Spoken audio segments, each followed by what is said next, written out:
Hey everyone and welcome back to Cam Tech. My name is Kyle and today we're just going to be going over a very basic guide on VirtualBox and how to make VMs in there, and as well as how to um, download ISOs and put ISOs into virtual machines. To actually get started with making a virtual machine on VirtualBox, you actually have to go to the VirtualBox website, which is virtualbox.org. Then you're going to go to the downloads area. Then you're going to download, or you're just going to click on the correct link, depending on your machine that you're using to download VirtualBox onto. Since most of you are probably going to be using a Windows machine, you're just going to want to click on Windows host. Then you're going to click save on there. Then it's going to start installing. I already have it installed, so we're just going to go to the correct. I'm going to show you how to download the correct ISO file. That's to just regular Ubuntu download ISO. Then you're going to go to the correct website, then hit download on there. So once you download that, you're going to go on to VirtualBox. You're going to make new. Then you're going to write the name of it. So I'm going to do just Ubuntu test. Then you're going to select the ISO image. Then it should register the ISO images that you already have. So we're going to go to Ubuntu. Then we're going to go to next. Then you're going to want to change these. So I'm just going to do KM Tech. Then just going to do password. All right, hosting Ubuntu test. I guess install background no. And we're going to go next. Then this is where you're going to allocate hardware. Your hardware you're giving to an actual virtual machine. When VirtualBox isn't running, it's not going to be using this hardware, so don't worry. It's only going to be using the hardware when you're in the actual virtual machine or when the virtual machine's running. So base memory, you want to try to get at least 8 gigabytes. So I'm just going to try to get to 8 gigabytes as close as possible. So 8192 megabytes, that's 8.192 gigabytes. Then for CPU cores, you want to try to do at least a dual core, depending on it. If you're going to be doing a lot with these virtual machines, I'd say do 3 to 4, but generally 2 is going to be fine.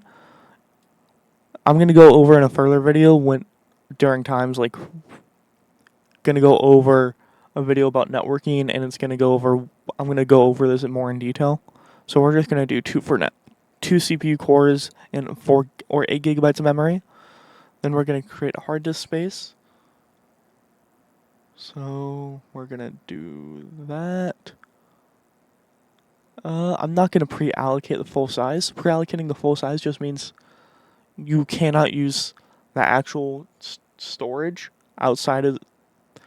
So pre-allocating the full size basically just means you cannot use that storage. It's taking up the space currently, or VirtualBox is going to be taking that space like as a placeholder when you do or potentially need it in the future for this virtual machine.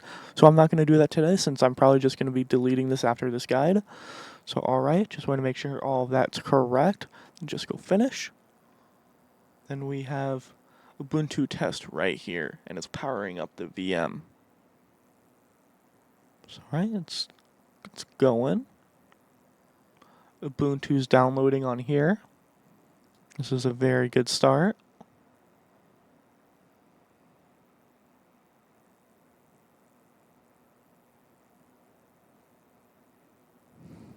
So it's currently connecting.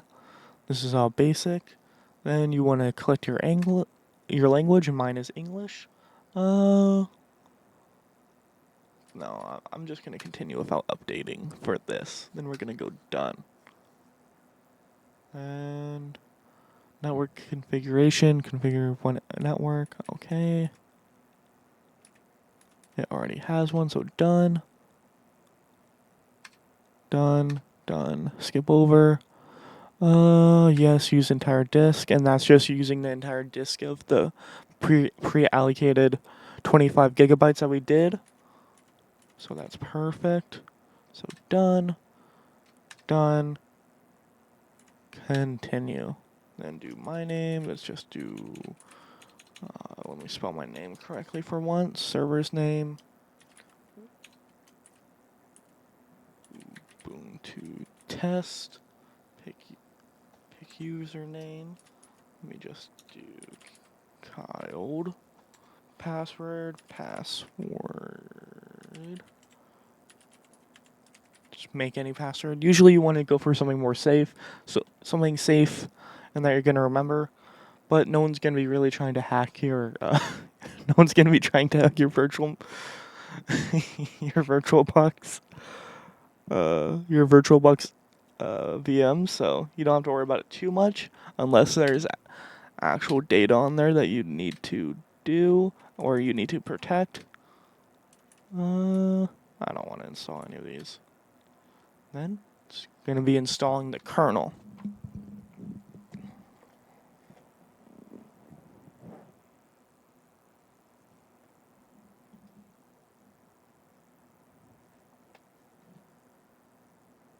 So VirtualBox is pretty cool overall. This is a pretty good skill to have. I'd rather people start with VirtualBox rather than VMware, because VirtualBox is a little bit more user friendly and just a little bit better of getting the gist of the feel of virtual machines and how they work. But in reality, you can start either or, and which will be fine. Some schools might have you start with VMware Anywhere. VMware Anyway, no matter what, because that's what they generally use in tech companies. They generally want you configuring stuff using VMware, but I'd say VirtualBox is best way to actually get a general understanding of this, of the concept of virtual machines, and you can do a lot in VirtualBox, like doing network. You can do networking labs in here. You can do a lot of good labs in here just to practice, which I'm going to be showing in the future. I believe my next video is going to be a networking lab using VirtualBox. That's why I want to get this one out as soon as possible. Alright, it's just going to continue installing. I'll cut back with you guys once it actually finishes installing. Alright, so after restarting my VM, it started working properly. So after I logged in, I have full access to the Ubuntu shell. Now I can do anything in a Linux